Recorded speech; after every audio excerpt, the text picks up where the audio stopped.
Ah, my friend, you have deserted the seas for the comforts land has to offer. Welcome home. Aye, it was time. If not for the passing, my torch would be extinguished. Can you truly give up what she offers? Her countless mysteries, her beauty, her treachery, all found in the journey, which is most precious of all. Aye, my heart fractures. A new generation must conquer the unknown in my stead. I'm glad you made it, my friend. But I must ask, where did you send those young men? Currents beyond memory. We've tread them before. Like many things once essential, they have been lost. Surely you haven't sent them into uncharted waters. Safety is readily available in the mainstream. Many ships and a sure passage. Nay. Untold scores of brave men created the path. Us amongst them. Where once innovation and creativity, where now stands idle bootlickers and hapless cowards. So nay, I did not send them to the mainstream. I've simply given them a heading. They may fail. Aye, they may. 'Tis the risk of great men. But a new age is here. In its course will be set upon the iron seas of fate. And to these brave men and women I say, Godspeed, and hail the Iron Age!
Here I come. Oh, here I come. Oh. Based. Woo! Welcome to the Iron Seas Podcast, episode 12. I do not have a shirt today. It was not really a choice. Introducing my beloved co-host. Beloved? Apparently, we are joined by Justine, as it were. Dang it. We got Mr. Just when I Showface. thought I escaped ladies' names. I know. New co-host of the gayest show on the internet. Which one? No. Congratulations on your spot on the Iron Age Nights podcast with Mr. Royce and DPR. Thank you. As well I hope as to not AC suck. That's what I do in life. Not suck. Wink. That's all we can do. How the hell are you guys? Doing good? Doing good? Feel it? I feel like shit. Yeah, I told you. My head feels like shit. I want to sleep. But the show's great. It's high with autism. I can't miss it. Hey guys, if you're watching this, share it out because we're just gonna get more autistic. The good news is autistic. You don't look how you feel. That's a positive. That's my trick. Based Justin. Hell yeah, man! So we had a pretty reasonable battle in regards to the poll this week and what movie was going to win. I thought I was done for, dude, but yeah. Well, in fairness, there was a pick that I had on there that accidentally slipped through the cracks on accident. And also, there's another one. I tried. I know, I just like Can we talk about that for a second? The absolute riggery again. When I make mistakes, we gloss over and move on quickly. RoboCop was gypped bad. Yeah, my boy Robo got To be fair, you said RoboCop cack in the group chat. So I figured I would just honor your wishes. The cat got cucked. Accidental slippage. It got snipped, as it were. Yeah, it started to come back though, like for a hot minute there. But then you guys made a critical error. You were trying to get people to vote for one movie, then another, and they were splitting the votes. If they all combined, I was done for. There's no coming back from that. Much like certain political parties. If we're intelligent, we're gonna pool our resources one week, and all three of us are just gonna pick the same film, so that. What, like Jupiter Ascending? That'd be a problem, wouldn't it? Brokeback Mountain. I felt so bad, Bats, because you really wanted Jupiter Ascending. Like, you asked for it in like 2 or 3 different polls, and I was like, you killed the joke. It could have been an ongoing thing every week, man. Just put it in there. A cop movie? Oh, Jupiter Ascending. Great cop movie. It's so true. It's really good. Well, Detroit used to be a nice place, like 80 years ago, I heard. Maybe. Yeah, hail Herman. Hail Herman P. Hunter, y'all. So I actually I watched my movie as well, going by the book, and I knew nobody was going to pick that because I'm pretty sure I'm the only person that's heard of this movie in America. I've never heard of it 3 times, and I thought you were still. I was still waiting for the title. I'm like, going by the book. And what is it? You're going by the book. What movie? Yeah, I mean, it's a Korean movie, and it's really a hilarious premise about a guy who takes his job too seriously. The police chief's like first day on the job, he gets a ticket from this guy because he made an illegal wrong turn. He's like, "Oh, I'm sorry. Like, hey, I'm it's my first day," and he's like, "Well, here's your ticket." And he's like, Jesus. Yeah. And he's like, he goes by the book, and so like first thing he does when he gets there, he's like, "Oh, we're gonna there's a lot of bank robberies. We're gonna have to show force. We're gonna do a training exercise for the public, and we're going to show our moves essentially." And so the police chief goes to the guy that gave him the ticket and made him the robber, and he's like, "Sir, are you sure?" And he's like, "Yes, I want you to do a good job, right? You don't make us look bad. Do a good job." And he's like, "Okay." And so he autistically researches fucking bank robbery, and yeah, it's hilarious. Sounds pretty good. Yeah. Sounds like something I enjoy. It sounds like Hot Fuzz. Is it a sub or a dub? Is it a sub or a dub? It's a sub. I don't know. Maybe there's a dub. I don't know. But yeah, I want a poorly done dub. That'll add to my entertainment factor. It's like a training exercise. So he doesn't really he doesn't hurt anyone. He'll fake punch people. He'll give them a little marker saying okay, here, hold this. And it says I'm tied up. That sounds like my buddy's army exercises when they ran out of money. They're we don't have enough money for sim rounds, so you guys have to mouth and do sound effects for your guns. Cimarron. He's like, we have Wow. paintball gun. Like, nope, that's not allowed. It's dangerous. You ever get shot with Cimarron? No, I saw it happen. I'm not really not jazzed about it, I'll be honest. It's not fun. It doesn't look very fun. Kind of a downer. Kind of a downer. Anthony Kind of a Rondinelli. downer. Kind of like the Does that Passion of the make you- Christ, Does that man. make you happy, Kind Anthony? of a downer. Anthony Rondinelli. Hey. Yeah, I so gotta like, pronounce it. Do the thing. yeah, we did like Cimarrons Get when it. I was in after boot camp combat training. Hey. And it's such like a setup because all the instructors just have like magazine upon magazine like filled up, and like we got these goggles we can't see out of, and we like as soon as you go over this wall, you got like 12 people shooting at you. Rounds. That's what I like. Yeah. So, But this week, Lethal Weapon. yes, the ultimate film, The the film that lethalist. it really deserved the win. And we have notes for the Yeah. show here, a little peek behind the curtain. And Justin has told us some of his thoughts in the notes. How dare you, sir? I write them How down dare for you. myself so I don't forget things to say. I know, but I disagree with your thoughts. Oh, that's okay. You can. Yeah. I'm an open note book kind of student, as it were. Do you also look up the wrong answers, son? No. We'll find out, I guess, whenever I We'll find get out. going here. I So mostly for- have good things to say. I'm critical, but Yeah, it's not all bad. Andy, what did you think of Lethal Weapon? Did you see it before? What did you think about it, either watching for the first time or rewatching it? This dog's barking. Dog break. Yeah. Ev- All right. Evelyn, I'll you, tell you what. Why don't I go ahead and do the rundown like we usually do for people that haven't seen the movie or maybe need a little refresher? And we'll talk about some of that, and then we can get into our vibes on it. So the So summary good. of this movie, if you haven't seen it, this was a buddy cop movie from the 80s, one of the most well-known. I had never seen it before. Everyone's shocked. I actually saw Rocky earlier too, but I won't tell you about that. But I'm sure you can you guess. were not allowed to talk about Rocky anymore, Justin.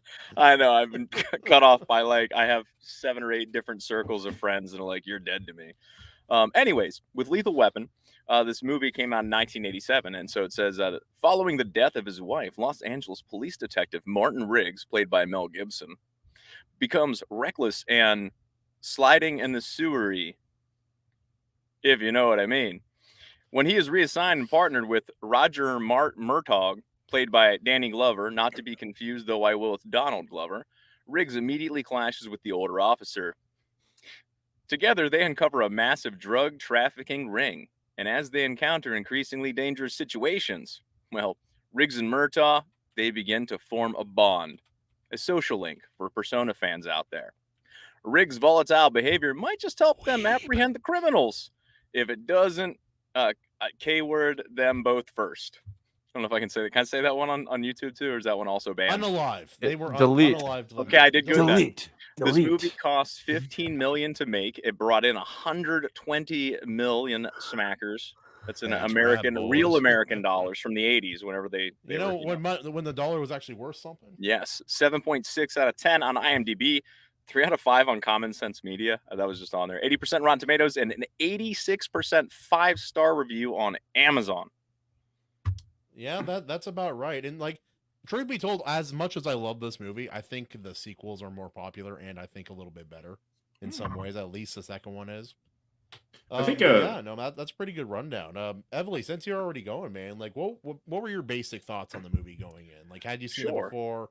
Was No, it a new watch? I had never seen it. This was one of those movies growing up. There's a lot of 80s movies that would be on TBS or TNT, and I'd catch bits and pieces of them during family holiday gatherings, whether it was Star Wars, Indiana Jones, 007. This was one, though, that I never saw any part of it. It was completely fresh to me. The only thing that I noticed about it was that I'm a big fan of Loaded Weapon 1. And so there were Loaded Weapon scenes is in this hilarious. movie that were supposed to be emotionally impactful. And I was just thinking of the parody version in Loaded Weapon 1, especially like the picture where he's looking, he's like, I miss you so much, Claire. And then it shows Emilio Estevez looking at the photograph and it's of his dog. And so in this movie, it's actually of his wife, but I was just thinking back to that scene. In any case, I thought the first hour was a little bit slow, a little bit too dramatic, a little bit too dark. You know, it opens up with this young girl Hold on. half- I gotta address this comment by Dane. I have come to raid the Iron Seas. Hand over your booty. All you gotta do is put your lips together and blow. Oh my gosh. Your clothes, give them to me. This stuff will make you a damn sexual tyrannosaurus, just like me. All right, we're done. Somebody said your mic is low though, Kahuna. Why don't you work on that? All right. Is this better, guys? Can you hear That's me way now? better. Or just- Yes. Can you hear me? Eat it. How's that? How's that?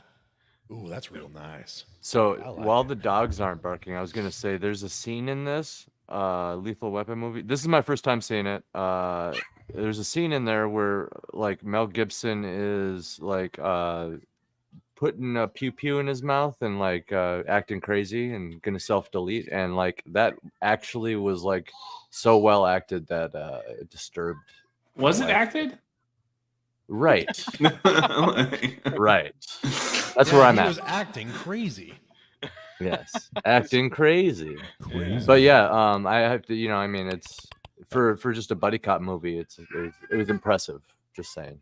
Oh, it's funny. For me, I'm like, oh, I thought it was a buddy cop movie. You know, my point of reference is like The Other Guys or Rush Hour, and then I come into this, and it's like, girl jumps off the building, and then this guy's, got his pew pew, and he's having just like, he's this is having the best thoughts. movie ever made. I'm I like, can't believe I didn't watch this. When is earlier. it gonna get like actiony and like fun? And it does around the 1 hour mark. There then was it picks up, action, and then I'm Justin. like, all right. She jumped off a roof. No, You Gotta got more open, action open with the Not booby like- shot. not like sad, horrible action that makes me be like, oh, I didn't wish I didn't see that. I'm talking about like fun action where bad guys are getting blown up and stuff, and threatened with hand grenades Also, from for a safe any distance, that sort of thing. children watching at home. You can't watch that first scene. It's inappropriate. All right, there we go. Yo, can we This- make this movies little great again? disclaimer. All right. I miss back in the day when the movies opened with tits first. All right. They were not. I forgot how not shy this movie was about it too. It's like every movie yeah, back and then then, they- though. And then they followed up with what I don't like. Anytime you combine like new ladies and then them dying, that's like I don't understand that. But then they cut right to Justin's like, what a shame. Too yeah, little, it's too like- late. It's just weird. Like, why are you combining these two things? Is it just like trying to get the most emotional? It feels kind of cheap to me, I guess. Because they're like, hey, check this out. Yeah. Oh, wow, now here we do this. You didn't expect that. I'm like, that was cheap, bro. But then they cut to Mel Gibson, and he's walking also around. naked. Yeah, and his butt's just hanging out. And I almost looked at my watch. I swear it was 7 or 8 seconds he was walking. It felt like a Oh, it was lifetime. long. It was long. You- Yeah. They're like, if we're going for the ass shot, we're going to give you the royal treatment. Like, Yeah. do it again. Do it again. So- It's take 80. Like, how many times? Do it again. I think this, like, I've seen a lot of old movies, and honestly, like, I think this might have been my first time watching it. At least I don't remember watching it before, which is kind of crazy. But yeah, I mean, I know I've seen like one of the sequels, the one that had like Charlie Day in it, and Mac. Charlie So Day. I much prefer that version of it from Always Sunny in Philadelphia. No, anyone? Oh, I've seen that only show, seen but I don't remember that one. I've never seen that with Charlie Day and Mac, like with like a shitty camera and like one of them's in blackface. Oh no, I haven't. I'm Seen too old for this shit. It's pretty good, yeah. It's pretty so good. All right, I Brian gotta track that McCoppin down. actually, he got to see them filming part of Lethal Weapon 3. Yeah, even got to Nice. see Mel Gibson and Danny Glover. It's pretty. Oh, pretty cool. nice. Dennis just does like an Australian accent the whole time. No, but so with Lethal Weapon, I'll say like watching it with fresh eyes and stuff like that, and especially when you get a movie that's like 20 plus years older, it's like it's got some slow parts or whatever, but it's like does it hold up or anything? And I think I made the point where it's like if you take Mel Gibson and with Danny Glover, Danny Glover, yeah. Donald. if you take them out of there, replace them with different actors, something like that, This I movie think this doesn't work. movie's probably trash. Yeah, I think it's like specifically these two actors and their chemistry is why it works. Well, Well, on that it was point- lightning in a bottle for sure. You don't always get that good of chemistry between actors, even in other like buddy cop style films. Do you all remember I was earlier posting in our chat about who they were trying to cast for the different roles and who almost got the parts, but they turned them down. Do you remember the list of names? I know Bruce Willis was definitely on there, and then later on he obviously got picked up for Die Hard, but he was one of the people they were trying to cast. That list was pretty crazy. I remember. Yeah, that. I thought I popped it in here by now, but there was a handful of names. Even the director, they wanted to get Ridley Scott to direct it at first, and he was like, no. And then they wanted to get Leonard Nimoy from Star Wars. Leonard Nimoy, yeah. That one. And he also had to turn it down because he was doing three men and a baby. So Again, it's like this movie. I think if you write it out and compare it to other movies written out, it's like it doesn't work. How's that, Chad? It does work. Yeah, it's weird. Like Yeah, I think overall, I checked my mic settings and I was down to like 30%. it's I just tough. turned It it up sounds- to sounds 150. totally So tell fine me on if that's my better. ears. yeah, it's always weird. It's you can't tell like, unless you're in the audience. Well, yeah, it's like that's why you always need someone in the audience. Like, hey, can you check that for me? Is it working now? Appreciate It's it, like- though, people. Subtle, very subtle, very subtle. Yeah, no, for me, it was kind of, it's been probably four-ish years since I've seen the movie, and it was nice rewatching it. But I was filming my reactions to it, like putting together a little commentary thing I may release later. And then my dad joined me, so I stopped filming and such, and we're talking. I'm like, he and I realized, I think I have this entire film almost memorized. Very close, like almost line for line memorized. It's one of those. I didn't realize it was one of those films until right there in the, like maybe halfway through when I was talking to my dad. I'm like, I know exactly what's about to happen and exactly what they're about to say, and I'm still here. That's not. I think that's a sign of the movie holding up, at least in my opinion. Yeah, I like the duo. I guess like it was like with the naked shot of Mel Gibson, and it's like, oh man, this feels really unnecessary. They were trying to drive home like I don't know, like the loneliness and like depravity, I guess, of the character, and how that like is mirrored up against Glover's character, where it's just like he's a family man and he's got the loving wife, the loving kids. He might be tired, but he's tired from a life well lived. It's very different than the kind of tired that Mel Gibson is feeling. As they're writing it, they're like, how do we make him seem as opposite as possible? They're like, what's different? Family, no family. Nice house, beat up like old Happy, whatever. suicide, Clean, dirty, sewer, clothes. slidle. This guy's in clothes, so that's no clothes. No, they were both naked in their introduction. Yeah, he was was in in the the bath. You're right. Also, he was really just chill about his like family being there. Like, yeah. I'm like, there's not That was weird. many bubbles, man. Yeah. That was a little weird. A little bit too presidential for my taste. Little Hollyweird. Huh? Great way to describe it. Yeah, very much.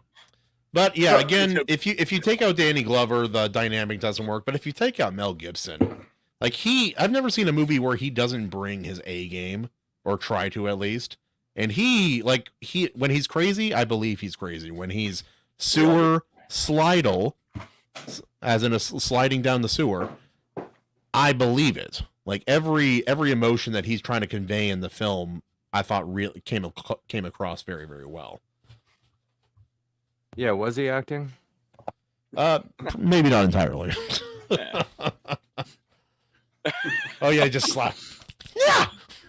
Oh yeah, that scene. Yeah. Oh, and then he has like the Three Stooges moment, like boop boop. That was Yeah. weird too. It was, and I saw some analysis of the movie where they're saying that scene is supposed to show that he does have a kind heart inside. I'm like, that is not how that came across at all. That came across as this person is unhinged and nothing else. Which it was still a good scene in that sense, but to play it off as like, oh no, he's got feelings underneath all that crud and everything else, like, Well, like, not the best scene to pull. there's a positive message at the end of this movie, and I'm like, and when people always talk about Die Hard being a Christmas movie, I'm like, I'd argue this is more of a Christmas. It opens with Christmas jingle. Yeah, and they end that Christmas dinner. Yeah, it's more of a Christmas movie than Die Hard. There, I said it, internet. And neither one's a Christmas movie. I actually agree. Oh, wow, really? You're the first one. Yes, we did it. Listen, We did it. this is a Close down the cringe stream. debate. We're done. The It's internet's a cringe debate. You guys are so cringe. Oh no, I'm bad sauce. I don't like people arguing on the internet. Oh. I also drink Nas. It's basically People have horse been piss. talking about that for fucking ever, and it's just like nobody actually cares. I care a little bit. Man, just like fighting with people. Actually, the end of this movie. Oh, hold up! Okay. I disagree with your wife. Yeah, on this one. I think he was teasing his partner than the girl was kind of into him. It didn't seem like it was the other way around at all, at least not in any like actual way. Am I wrong? I think right now is a great moment. I think you're right. I kind of agree. But I think right now we can point out Readout Productions. Oh, you have to say that, Seabats. She meant the bad guys. Yeah. Like, just in case you didn't know they were bad. But anyways, what a loser take. Just saying, what a loser. What, you don't want to watch A Christmas Story again? Yeah. Well, one thing about this movie too was with Glover kept being like, "Oh, I'm way too old for this." I'm like, "How old are you, man? You don't look that old." And Mel Gibson looks close to your age too, and your daughter that's kind of into Mel seems a little bit older too. And then you look it up, and Mel's like 30. The daughter who plays the one that's like flirting with him is like 24, and then Glover's only 40. So it's not like. It is weird. I'm like, wait, everyone. It's the opposite of Hollywood. It's like, except for the daughter, like everybody's actually younger than they're supposed to be. Yeah, they just kept being, "I'm too old for this." I'm like, dude, you're not that old, man. I'm too old for this. It's like Danny Glover's one of those actors. Like, I love his acting, and I like when he's in a movie. And then anytime he opens his mouth outside of a film, I cannot stand anything he has to say. I've never heard him speak outside. He is hyper political and really likes to do very like awkward, cringy things like for attention on stage. Oh, he's just like a hardcore right wing guy. No, he's a big gun nut and all that. No, yeah, I figured, yeah. No, like putting his tongue down some politician's throat on stage in California just to try to get people more excited about the campaign. Dude, it was weird. Bad sauce, what are you sharing here? Oh. Oh no. This is the Always Sunny one. Yes. Fucking Mac in blackface. Mac in black. Great. I'm not gonna watch it all. That's removed. No. Yeah. And so let's see. Well, like everybody, like AC, you first. What was there a particular weak point in the storytelling or in the filmmaking for you? So I would say, like, it actually was very good storytelling and filmmaking. The budget parts were noticeable, and there was some unnecessary things. Like, for example, like, I feel like this movie was just total creative freedom going on there, because, like, yeah, what's up with the Three Stooges thing with Mel, and like, I feel like some that other was just kind of like choices. a spur of the moment thing. A little bit. And they kept it in. They're like, yeah, you look super crazy, bro. It's like, well, maybe you should have just did a few takes or something. I don't know. For me, it really if it was acted poorly, I would agree. But because he does actually seem crazy, it kind of sells it for me, at least for me. Justin. Yeah. Some bad point. Oh, wait. You have nothing. Okay, so no bad points. Okay, yeah. So, anyway, Bats. Any bad points with the movie? Point about it. Is it me? Oh, sorry. Okay. Yeah. No, you go, Emily. You go. No, I was just everything I said before is the things that bothered me about it. It was the first hour I thought was slow. It was a little bit too dark out the gate, and then after that, by the time it hits the 1 hour, I was on board. So you just have to get past it does start off very, very dark. Yeah, it was bad. I was, again, my point of reference for buddy cop movies like Hot Fuzz, Rush Hour, Other Guys, things of that nature, where it's more kind of fun and silly, and maybe there's some serious parts, but it's mostly just popcorn. And it started off just be like, no, and just kicks you in the places, and I was like, holy cow. And by the end of the first hour, though, it gets more what I was expecting, and I had fun from that point forward. So that was really my only big negatives. It was just slow out the gate. I would have edited it a little bit myself, but other than that, I had a buddy of mine was saying, "Oh, it's like I wish they didn't show so much of like the family dynamic kind of stuff." I'm like, no, because you kind of did need that though, because Mel doesn't have a family. Yeah. You need to get to know both characters, and then he has to be quasi adopted into the family as like that crazy uncle kind of character, and so it does make sense, at least for me. But yeah, Joe, what about you? Any particularly like negative points on this?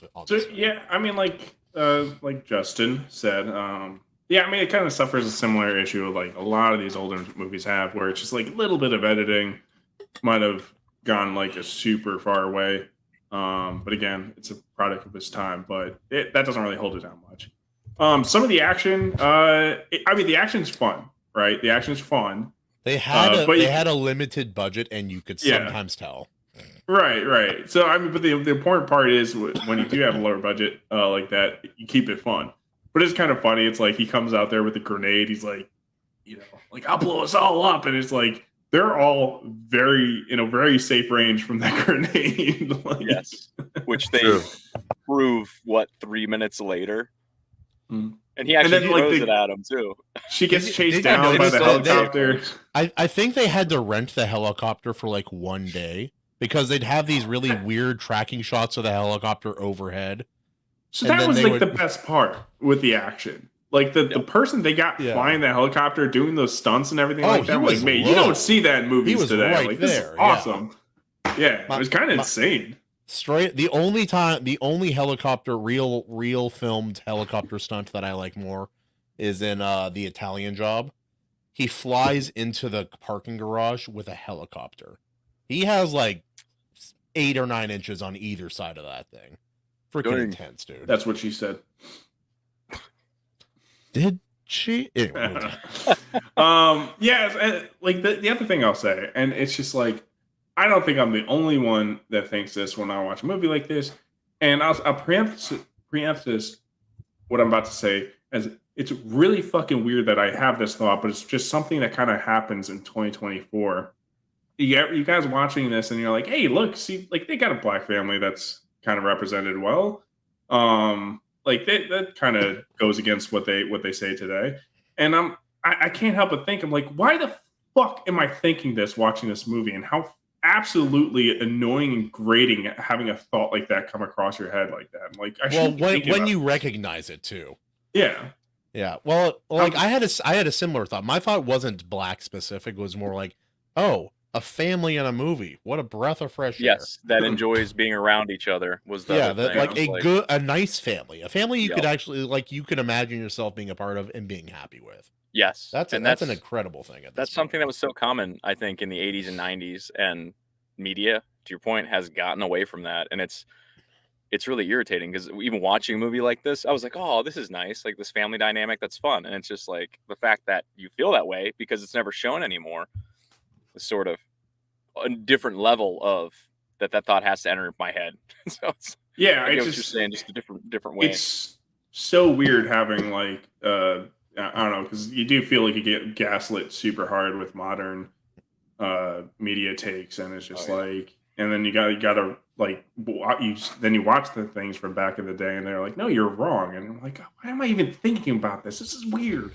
Yep. It's weird. The programming is that intense, I guess. Yeah. Hey, we are joined by the legendary Maji Chan. Welcome to the show. Something about. Oh, go ahead. If you guys donate enough money, I'll show you my Daisy Dukes from both sides. Yeah, no, I agree with the family point though. I agree with you guys. I like the family scenes in there. It is really fun and just kind of like a breath of fresh air watching it. It's like probably one of the higher points. It's like it is important for the plot too, but it's not wholly necessary to the film as a whole. It's just like, oh, a nice family. That's really cool. Mm-hmm. And with the ending too, with them we can do the ending, right? It's okay. We're spoilers at this point. I think What? Spoilers from a movie in the 1980s. Go. it has a very similar ending to another movie, also from the 80s. That funny at times, but a bit of a drama. Steve Martin, John Candy. Yeah. Yeah, planes, trains, and automobiles. So the ending of this kind of dude that doesn't really have family getting invited in to be a part of a family again. It was nice. It was a good way to end the movie, and the scenes leading into that made it even better, because we can talk about the climactic fight at the end at some point, but because that was something. Yeah, no, I really and honestly, like, movies like this it almost makes me nostalgic just for people being like that. Yeah, Because I remember like having stuff like that when I was growing up, and as I've gotten older, I don't know if it's just me or if it's just everybody, but it seems like that kind of thing seems like it would be really, really rare now. And I feel like maybe it wasn't when I was young. Maybe I'm just missing being young. Who knows? But yeah, but it does feel like that would be a really rare thing now. yeah, and this is something I bring up a lot, and most of my friend groups are like, "Oh, that'd be boring if you did that." Like my other friends, I'm always telling them, "I want a movie where it's just like these are the good guys, and maybe there's a little bit of tension between them, but it's okay. They get over that and they work together, and there's some stakes. Maybe somebody like breaks an arm or gets shot in the leg. Oh, or he's a bad something, husband. I hate this film. but nobody actually, gets taken out in the movie, and then they beat the bad guys, and everybody high fives, and then everybody goes home happy. And I talk to people like, well, if they did that, that would be boring. And I'm like, but nobody does it. Like, we don't even know that it would be boring, because I can't think of a decent film where that's actually the case anymore, because everything is Game of Thronesy, where it's got to be like, oh, you like that guy, he's gone now, or like it's got to have some dark element to it instead of just being. We have gay Nice. auto representation. Thank you, Fubar, for representing the currently absent gay otter. I can't come up with a Jennifer Lawrence joke about a first black family in a movie. I think that she was the first woman, and all women came from that. So technically, she is involved somehow. This is somehow can be credited to Jennifer Lawrence, as we all know, being the first movie star and action star, and woman as well. Yes. Black families just weren't represented in movies until I started in the Hunger Games. So true. So brave. So bold. So bold. So tremendously brave. One thing I want to mention, because I'll forget, is with the soundtrack. What did you guys think of the score, the soundtrack for this film? It was unique and funk. I like it, but I completely understand why someone else wouldn't. It was pretty standard 80s. But it kind of it was one of the first like cop films that was using that soundtrack in that context that I'm aware of anyway. Yeah, to me, I loved it, and Saxophone, I dug into it a little bit. guitar. Yeah, it's just like that 80s cop where they're like smoking a cigarette and the dirty city at nighttime. Yeah, and the Noir. swelling It feels saxophone. noir. It's a vibe. It's a vibe. I love the sax dropping in. But what I didn't know is that the soundtrack for it was actually at least partially composed and performed by Eric Clapton. Which I forgot about that. I'm not a huge Clapton guy, but I know he's a very well-renowned guitar player, and I think he's pretty good at some of the theremin. I believe he's also a master of. Does sound like a bit of an STD, though. Never heard of him. So yeah, I was like, that's kind of cool, and I don't know how often that happens in movies. I'd almost be interested to do more research and see if there are other movies out there. Can someone fact check? Clapton is God, Fubar says. Can someone fact check Jamie? Some fact check. I'll talk to the big guy real quick. 1 second. Is this fact or cap, chat? Fact or cap? Yeah, nope. He still Certainly confirms not. that I am God. You're welcome. Oh, fantastic! I feel like this is the second kind of thing that's popped up like this. We might need to watch. I got to rewatch to make sure it doesn't suck. But Volcano High at some point, which is one of the movies that I thought of during. Seen that one. Oh, it was Volcano on MTV High? during Korea Week for like a day on TV, and it's a Korean film. The original movie had a soundtrack, which brought why I'm thinking of it, performed by a band called Siam Shade, which is like a 1980s Japanese rock band that are. I mean, if you like that, they're awesome. Really, really excellent guitarists in that band too. And whenever they brought it to America, they replaced the entire soundtrack with rap, and then the dub of all the characters is performed by different rappers. So the voice acting on it is just going to be What phenomenal. the I've hell? I've actually never Superb. watched the English version, but maybe we'll have to get around to it. But I'd also be curious. In addition to this movie, what other movies have soundtracks by famous performers throughout? A lot. Quite There's a got to few. be a bunch that I don't know of. So maybe we'll have a Well, Fabio theme when for the week. Disney was fondling Phil Collins for like 15 years. Did he write entire soundtracks though, or just like a song here or there? No, entire soundtracks for multiple Oh, movies. Interesting. Like at least 2 or 3. It was a contractual thing. For Didn't know that. sure, for sure. Hmm.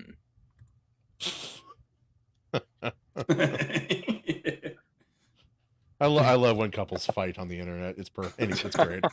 All right, but guys, that brings us to our decision: sink or float. What do you think? Float. That's us. Float. Yeah, for me, it started off sync, and I was like wishing I had it on disc so I could 2 times it early on. But it comes dare together in the end, and especially I don't want to leave without referencing that fist fight at the end. Dude, I love a good old fashioned Donnybrook, especially whenever there's like 1,000 gallons. I of love that rain they going both down, shot him at the same time. and he's like That's about to so kill the great. guy. And he's like, "Oh, let me keep going." I was like, "This is fantastic!" And the entire He's- police force is just watching these 2 dudes, the main bad guy. Oh yeah, that was so Murray, and ridiculous. Mel Why is Gibson. nobody stepping in? Well, I they know, remember they and he tried keeps to, and telling Dan's them like, no, not to. no. They took out some of our guys. Let them do this. Let them do this.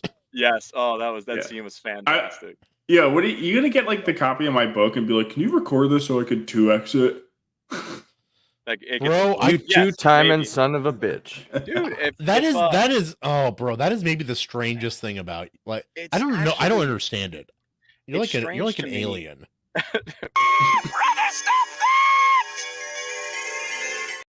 That's me Time- every That's time so you 2 times unsettling. speed something. Time is precious, man. If I'm watching a movie and it's dragging, I can still get the context to the story without having to spend 1x speed watching it. He's like Kevin from The Office. Less word good. More smart. Why Yes, Kevin, more yeah. smart. Why use big word when small word More uses speed, trick? fast. Time saved. Yes. That's a Save good time. impression, dude. See That was a world. good fucking impression. When I president, they see. They see. They see. Justin, every time a movie can't be double time. That's not even the level that I'm at in my head whenever I can't 2x it and it's slow. It's way worse than that. It's I make that look And- tame. So Andy, that's true. Andy, sink or float? Yeah. Sink or float? Float. Yes, sir. Because of the culture, so much of it. Like the score, the music you guys mentioned. Like that just right there. You know? And I am of the opinion that the sequel is better than the first by quite a bit. They have a bit more of a budget. They're able to do some more interesting action scenes. The bad guys are a little bit cheesier, but also a little bit more memorable.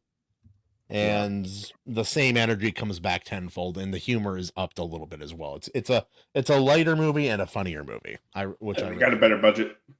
Yeah, the budget made a big difference on it. Like I don't mind it, but like Joe, I'm sure you're watching. You're like, I can see how they were where they were saving money. Oh yeah, I mean, but like I respect this. I could like factor in budget a lot of times into my opinion of things because it's just like I ease on things when I'm like, oh, you have a challenge to overcome. So I'm kind of like I go a little bit easier on things, right? So I'm like, Oh, for sure. yeah, that looked rough. I'm like, yeah, well, the budget wasn't there. But then you got like $100 million production. I'm like, well, that looked like crap. I'm going to judge you like super hard for that.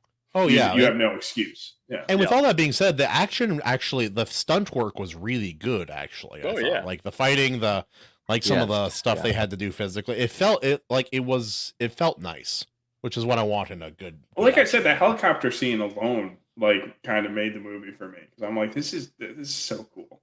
Yes.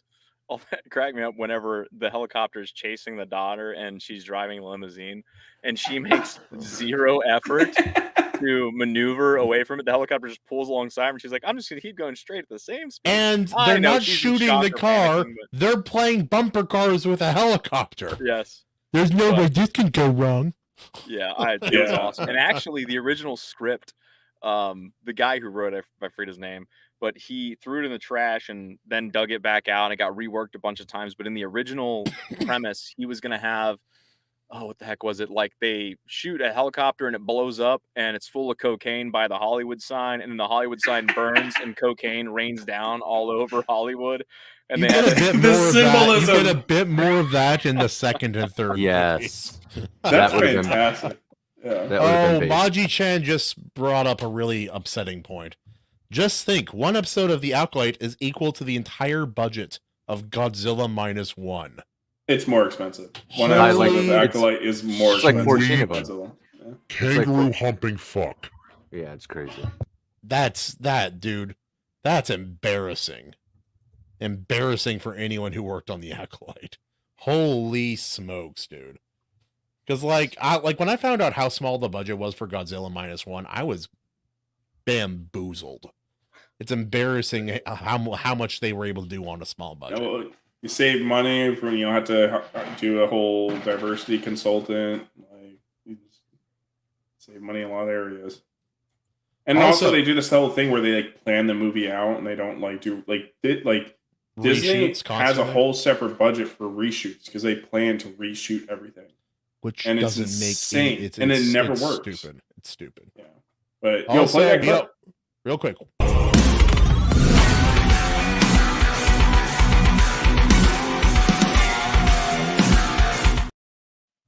There we go, boys. We got another floater. Based. We've only had one sink, right?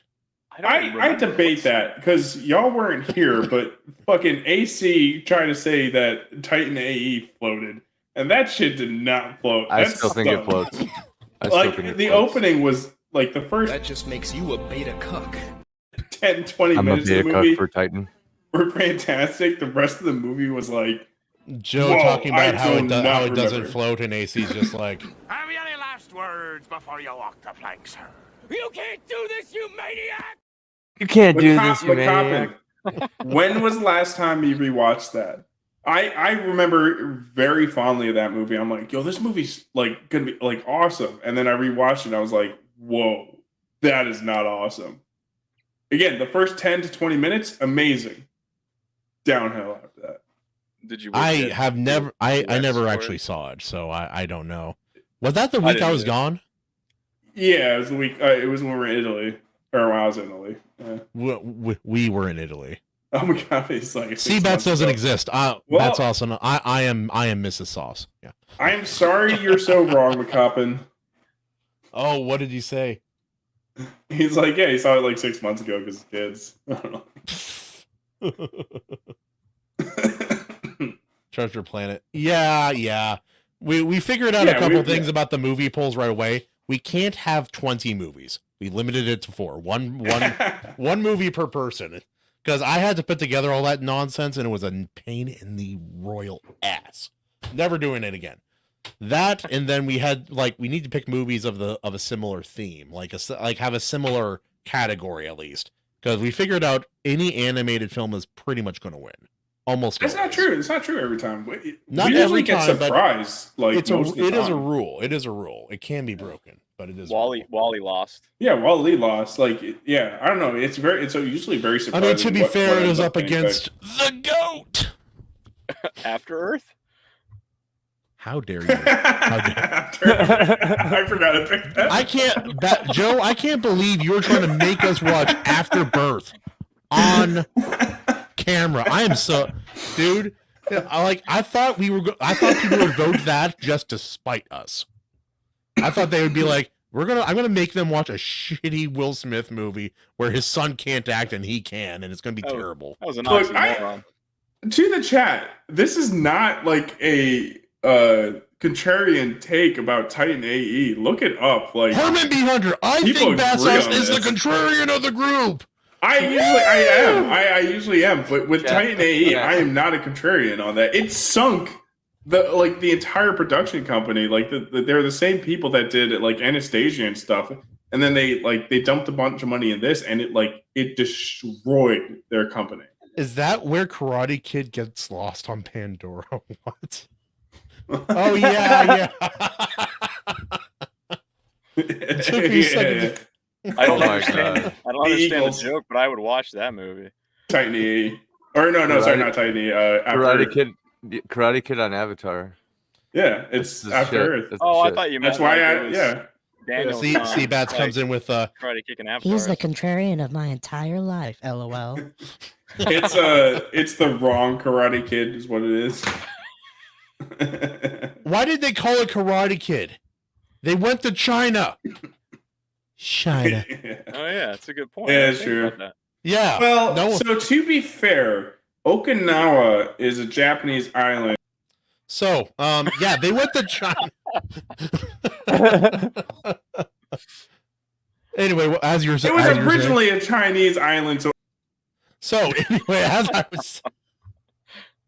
Okay, that I gotta get a alarm going in here. I will not cancel. I will not cancel your camera again. But as we were saying, they went to China. So how was it even the Karate Kid?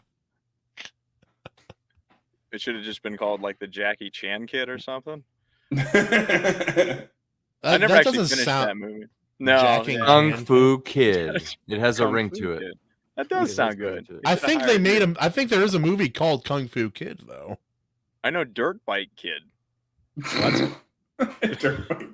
with Ralphie Parker from Christmas Story. Yeah, man. What the hell? I've never Wait, even no, heard I've seen, like, I've He's got never a Dirt magical Bike. dirt bike that can fly through the air and stuff. Shaolin sibling. That's pretty good. Yeah, I think that one's the best. Shaolin sibling, dude. Actually, not a yeah. show- If we need to do another Kung Fu movie, we can do Kung Fu Panda. I'm okay with Yeah, that. yeah. Oh yeah, great. But I think so. This week, I think we can discuss that.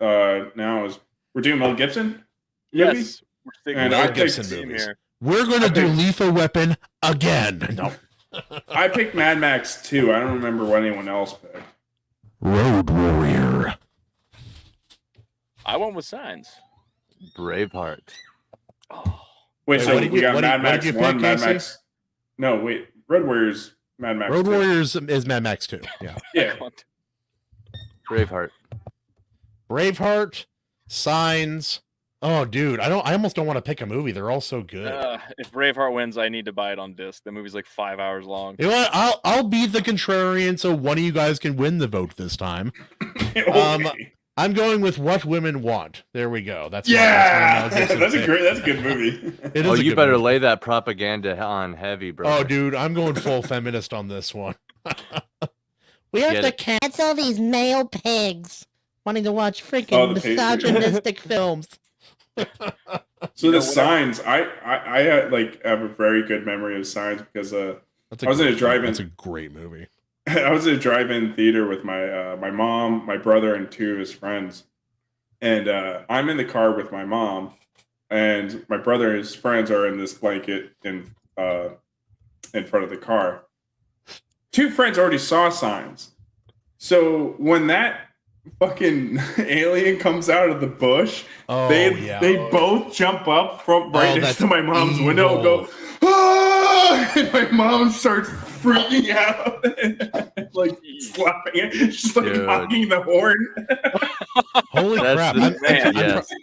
We had That's a period where brutal. we had a drive-in theater that we would go to. I'm trying to remember all the movies we saw there. The first Pirates of the Caribbean, Freaky No. Friday, Finding Nemo, not in the Incredible Hulk, just Hulk. Which one And was that? what else? Was that It's Tim the Norton? with Eric Bana, like before that. Oh, Eric Bana. That um, one was less good. Oh, I like the it one was with, Tim that's a Norton. bad movie. It's a bad movie. Signs ending is bad, Maji. Whoa! What? Yeah, What, they can't I open haven't doors? seen it. They mastered No. space travel. They those- can't open hey, doors. hey, shush. Justin hasn't seen it, and that's his vote. I Oh, haven't, okay, so but I know the ending. It was another Sixth Sense for me. I knew the ending, and so I was like, oh, And I've seen parts of it. Like if she has The movies end- on in the background, sometimes They're I'll talking look about up the and look at wrong that, part of the ending. They're not talking about the ending that actually matters. They're talking about the ending of the action. No, Oh, ignore them. They're wrong. Who did? Karate BS, Queen. why would you say that? Why would you say that? Moving on. directed by the Wayans Yes, brothers. that's the Oh. that's the Fun My Comic version. Oh my God. You can Coming soon to FMC. You've already seen The Karate Kid and Never- the Chinese version of The Karate Kid. Get ready for Karate Queef. starring. She's a queen. Hopefully, there's no riggery again this week Snap. She's on a quest. Oh no. with the poll. Kahuna. What? I said that hopefully there's no riggery again. Yeah. It's like if you misspell something or like put the wrong name, people are not going to pick it. Whenever signs doesn't show RoboCop up, should have got more votes. I'm curious what I'm gonna pick this week. But do we have the topics? I have them. We do. Yeah. So Lethal Weapon, let's talk about it. All right, so How about this? AC's book trailer. We're working on let's another go one, with but that. you had your book trailer come up that you've released here recently. Yes, sir. So tell us about that, man. It didn't have the best reception by at least one person that we've talked about here, but right. Mhm, mhm, but I No. thought it was dope, man. I think it was a little bit long. Trailers should be kind of short, mhm. but I really liked it, man, and I'm looking forward to buying your book. And I obviously I obviously already know the story, and to see it visualized by such a talented artist as Luke Stone, it's really exciting, man. I'm really excited to do it too. We've been filling the store out with all kinds of stuff. Like I've been playing with cards my whole life and was even like a blackjack dealer. So we are gonna not only offer like trading cards, but like tarot cards. That's like a nod to my wife who really loves tarot. And so you got like 2 different functions. Maybe try to foil out the character cards and stuff if possible. But That would be cool. Yeah. the whole Yeah, thing. if somebody- Oh, go on. If somebody could wrench me, I could link the video, or not the video, the Fun My Comic in there. Oh yeah, for those listening, it's funmycomic.com/ASOS. I can bring it up here in a minute. Also, real quick. Wait, I have to address this real Or you quick. could give us a wrench, damn it! BS Warren. Yeah, Kahuna's fed us misinformation. You know what? That really sounds kind of like the rest of these guys in the last poll. You know, losers. That just makes you a beta cuck. Paul. Moving it. All right, back to anyway. FMC. You can find AC's comic there. Yeah, Oh, it's good stuff. Very vibrant color. Like all of my rambling on about symbolism in the script really paid off. Yeah, I'm curious to go through and try to find any little hidden things because I know they're going to be everywhere and I'm going to miss all of them. And then Oh. I'll have to call you and be like, dude, break it down. And be like, okay, in this page, see how that I won't dude's shut up. scarf is green and then it goes Yeah. to yellow. That's the- because it's like, the green eyes, you know, like, and I describe it that way because it like symbolizes this, bro, you know, and I Exactly. will never shut up. Yeah. needs like a companion piece that has all the symbolism listed in it, like an add-on thing. That's the oversized color pop edition. I'm gonna Yeah, go that's the one I got to get. through. Yeah, I'm gonna go through and Yeah. personally color that and basically highlight all the notable things. I'll just say Sweet. notable Yeah. things. Daniel you're P. gonna, Riley's like- starting trends. Highlight also, something, stuff. Maji DP is challenging your power. You should ban him for 30 seconds. It's the only appropriate thing to do. No, we don't have enough people. Don't get rid of them. No. But yeah, no, AC, you've had Luke working on this for a long time. Obviously, your book Mortal Descent has been out for a while, and you're adapting the third story of Mortal Descent. Yeah. There we Yes. go. Yeah, we have the OG editions there, Justin. Yes. We're special. Yep. That's a mark of authenticity right there. Yes. Authenticity. I think I have yet to get you assigned one, right, Kahuna? But if you back this, Oh, like I this am. comic. You know what? I tried to do it, before you officially launched. I'm like, why is it Yeah. not working? Yeah, yeah. And then there was a couple days of like me editing and tweaking and like updating the website. And every time you go into edit mode at all, just simply going into it, you need to submit it for approval again, even if you don't change anything. Yep. Which people got to sleep. So Big old if pain I in did, the ass. Yeah. yeah. Pretty difficult, huh? This is for Well, fun. not Almost really. like no, I mean, Also- I always think that doing this stuff like post like creation art process. I'm like, yeah, this part sucks. Well, yeah, no, so because you're getting like a you have whole, to set up all your IBNs and all the back, like, and then formatting for like ebooks and audiobooks if you're doing that as well. It's a big old freaking collection of things to do.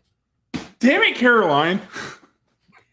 I don't like 6 times. I'm like, hey, did you send it to them? Yeah, I did. Did you send it to them? Yeah, I did. I'm like, it's been like 2 weeks. Oh, thank God! I'm over here you like, check? did it get left? Yeah, Did it get check. left in the rain? I was Fuck. like, is it getting rained on right now? Like, did somebody steal it? What the fuck? Yeah, That's somebody what I was goes to an bro, empty that's so mailbox funny. with bad faces and stuff. That's funny. God damn it. BS says I edited my campaign on FMC multiple times, and they're pretty quick about approving it. Yeah. Well, a good thing too. You Luke Stone's involved with it too, so you get him Yeah, to- so it's yeah, gonna be for a sure. priority. Like, oh, where's my project on my site? Also, I- AC, I had some questions about just the art process and working with Luke Stone. I would love What, that answer. like, how involved were you in the process of like would he give you chances to edit throughout the process? Were you very stringent and strict, or were you kind of loose and just gave him a basic idea, let him run with it? So I got my hands on like an actual comic script that was used to adapt like a big IP, and I looked at that. I looked at some other elements of scripts, and then I added more details than needed, essentially, by myself, right? And I got this really detailed script together, and essentially, like with all my ink that I've gotten my whole life, I kind of just like describe an idea to the artist and let them influence it as such. I like to do that too. I like to give them as much breathing room as I can. Mm-hmm.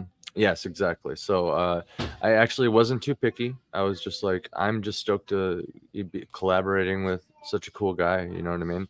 And essentially, he kind of spoke. Thank you, Bad Sauce. He spoke in a way that made me. I could go back and forth as needed. Basically, I could have sent it back with notes and stuff, but to be honest, most of the pages redo are the whole thing. It's awful. Right. The whole thing. There's a couple exceptions. Like I think at first he forgot that the character he overlooked that the protagonist actually does not have a nose. He lost his nose to frostbite. So Hyman used to have a nose, and I remember his first response. That was like one of the first pages. I was like, oh, bro, actually he doesn't have a nose. And he's like, oh, okay, I'll shear that bad boy right off. He's like Voldemort. He doesn't have a nose. Oh, it was frozen. It was frozen, sir. Yeah, man, I just really dig man. his art style. I don't know how really to describe it, but it's just I don't know. I definitely prefer this probably over. It feels cozy. Does that make any sense to anyone at all? Totally. It has that like a mix of almost Saturday morning cartoons, but it's also slightly more refined, but also slightly looser at the same time, and like both directions. Yes. But it's got. I agree with that. That's a great tag right there. Art like Saturday morning cartoons. Yeah. I agree. Yeah, that damn. Yeah, you kind of. And you said what I was thinking. You know. And he can bring it too. I'm like the way like saying it's cozy makes it sound not good, but it really I meant it as a compliment. It like the color palette, the way it's drawn. I hate being cozy. Terrible, overrated. Yeah, I know. That's why I'm not wearing a shirt. Moving on. Yeah, Yes. do you want me to like God? Like this one, I just love the color palette. Your clothes, give them to me.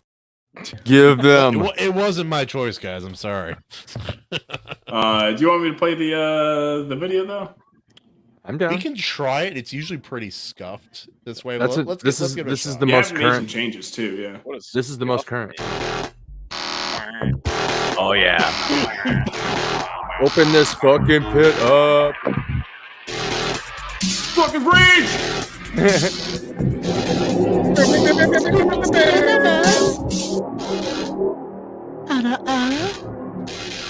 Music insisted. Tivus has seen dragons, feasted upon them.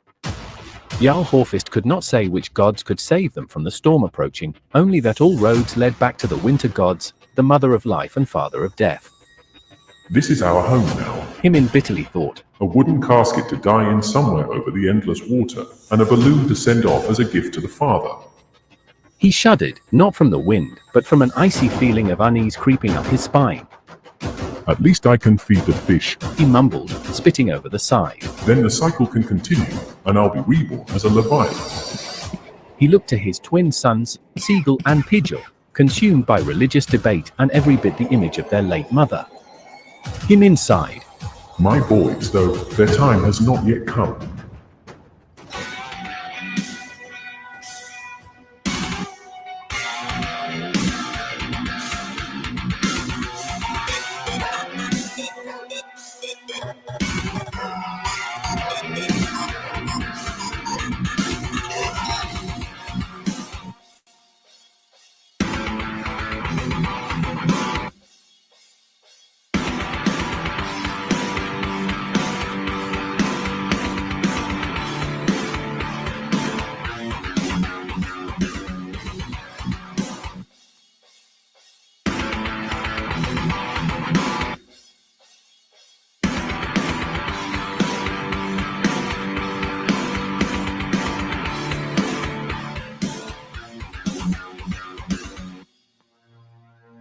How's it going, everybody? This is AC Pritchard, thanking you personally for making it this far into the video. I just wanted to say that I look forward to watching this project grow over time and giving you the best product that I can possibly give for being so generous in your possible support. So, thank you for your consideration and have a nice day.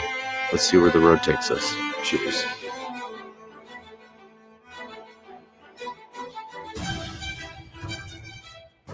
Loot. There you go. It just keeps coming. Pow. Me Reiki. Yes, yes. And I am in the works of making a new video, so Yeah. it will be Yeah, even better. absolutely. And, like less shaky cam. Yeah, and yeah, different music and everything. It'll be a little very shorter, nice. different vibe overall.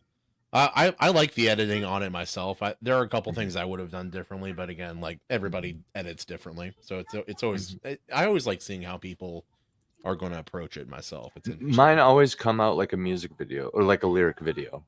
It's almost like a lyric, like a I also like the art direction of these orcs. They are still orc-like, but they're not nearly as exaggerated, say, as like World of Warcraft orcs. Right. Or even like the orcs in Johnny Douglas's story. They're described like Johnny Douglas orcs are very like the giant, heavy, monstrous freaking orcs that you. Well, imagine, he's like, in got World Dungeons of and Dragons. Warcraft orcs. This I do. This actually, so like I said, because I viewed Luke Stone's partnership very special, and I was like, let's see what this guy does. And this is what he did, and I was really digging the vibe. And since these are legends of my world, it doesn't have to like line up because it's like a romanticized legend, So like, doesn't matter what they look like as long as they're orcs in this case. Whenever there's like a live action movie or an animated movie, different story. But we'll make the jump to like the more brutish look. They're technically hairier, but there's actually a panel I can share with you even. Ooh. There is a panel that exists cool. Where the protagonist is standing next to a human because they have a human slave with them, and like even though the human is kind of hunched over and stuff, you can still kind of see the size difference because he's a slave and stuff, but he's still a human, right? Absolutely. Yeah. And like even with large humans, some people don't look large until you see them next to other people. My cousin's father, he was a ex NFL player and not social security frick. What do you call it? People who protect the president. What are they called again? Secret Service. Secret Service. That's why it was secret. That's why I couldn't remember it. Anyway, he was 6'8" and he was enormous. In pictures, he looked fine, but then you saw him in a crowd, and he's just like wider, larger, taller than everybody around him. Right. Trigger warning, everybody. Showing slaves on right before Juneteenth. Oh boy, whatever. So, the Pritchard supports slavery, I guess. I don't know. It's okay. He's white, so it doesn't count. That's not slavery. That's just justice, right? That's just justice. It's all right, Letty. He is Irish. Balanced. The green eyes. Oh, he is Irish. Shit, I was joking. Yes, the green eyes. Oh yeah, and he's obviously quite a bit smaller. Yeah, and you can kind of see by what I'm doing here, like the level of detail. Like, it's like, okay, that's a panel, but then you zoom in and then you just realize how much more there is. You're like, oh, okay, that's what I was saying. His style looks like a '90s cartoon, but if you get in real close, some of the brush strokes or the inking is a little bit loose, but then some of the detail in some of the areas is more than you would get in that. Right. Honestly, I would definitely roll with that for marketing. They'll lean into it with the Saturday morning cartoons. Yeah, that'd be cool. Except it does have that vibe. It's not really a Saturday morning cartoon kind of story. Ooh, no. I mean, that is one thing to bring up. Saturday morning cartoon art with all Saturday ages. Morning cartoon and story. They all died, every single one of them. In savage ways. It's all ages, but that's only because there's no like parental guidance or like PG-13. I would say, get this, read it with your kids, but like look through it first. Yeah, Luke I Stone would read is gonna some of the stories. Luke Stone will mellow it out a little bit, just because by nature of Luke Stone. If I asked him to, he would get brutal. I know, but I'm what I described earlier. I'm like, I want to see what he does, and I don't really dwell too long on like some of the more brutal parts in the story, but I mean, thankfully, it's there, and it's not all the story is though. Like a lot of it is like, look at this new world. I almost envision it like Jurassic Park, where they're flying to the island and everything. It's all crazy, you see new stuff all around you. I went to show that movie to my kids the other day. I'm like, I forgot how scary this movie is, and I have a 3-year-old. This might not be okay. Yeah. He's pretty young. All right, you guys want to transition to some of the topics we got for the night? Oh yeah. I appreciate you shouting out the comic, dude. I means a lot. Oh yeah, hell yeah, man. Of course. We're complete. This stuff will make you a damn sexual tyrannosaurus, just like me. Talking about the comic, obviously. Yeah. Reading the comic will make you a sexual tyrannosaurus. This stuff will make you a sexual tyrannosaurus. I heard like that's how Vegeta actually went Super Saiyan. He read your comic. Yes, he sets it down. He's like, "This is fatherhood." Fatherhood. You remember that YouTube video of that kid trying to achieve Super Saiyan? Oh, the young black. Yeah, dude. Yep. He failed because he didn't read Saga of Sunsets. Oh, that poor kid. Honestly, he was this close to greatness. This close. I heard this is why they canceled Alex Jones too. He didn't read it. This is why he owes $1 billion. He's talking about. He's like, they're putting helicopters in the water. They're turning the freaking lizards gay. Oh, bro. He's gonna come back as like the lizard people are actually controlling the orcs. Yes, sorry, A Beans today. I can't remember. Anyway, lizards. Listen to me. Why is it that his voice is like Schwarzenegger, where everybody can kind of do it kind of well, or even like Trump to a degree? He's kind of just, if you get the energy, you're Walking. halfway there. That's the most important. Wow. But the thing with the Everybody's walking. everybody forgets that he goes quiet sometimes. Everybody with walking. He's To be honest, I'm kind of retarded. Listen, I'm kind of retarded. We gotta have a walk. We gotta have a walking week, by the way, while we're on walking here. Also, yeah, another thing we want to talk about was the Tale of the Dunce Whisperer. How is that coming along? How soon until the release? I'm still waiting on a bunch of stuff now at this point because I was like, why are you here? Push back. So the cover's moving along. AC's been coming at it, and it's coming out cool. It's looking good. Coming out cool. And I got a Dio actually doing some art to throw into like the pages. Like the JoJo character, obviously. No, like our guest. I know.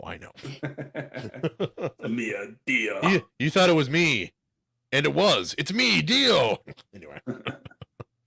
So no, that's great, man. Yeah, I still waiting on another thing. You know, I did submit it for Rippos. So audio thing or no? Audiobook? No. So I mean, like after I have the book done, then I'll try to like do a Kickstarter and see if I can raise the money for it. But man, that'd take way too much time, and I think I'd have to do it. And I'm absolutely biggest retard when it comes to like reading things. Like my brain does reading not, things out loud is hard. That my make it even better though. Does Just not keep do that well. All the mess ups in there, just keep it all as it You have is. to call it abridged if it's not a word for word copy, though. So. If I have to say a line and like perform it at the same time, like my brain can't multitask those things.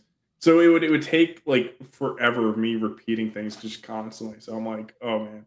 But I do think like, yeah, because it would have to be me doing the audiobook because I just, you know, this one's too close to my heart, the story.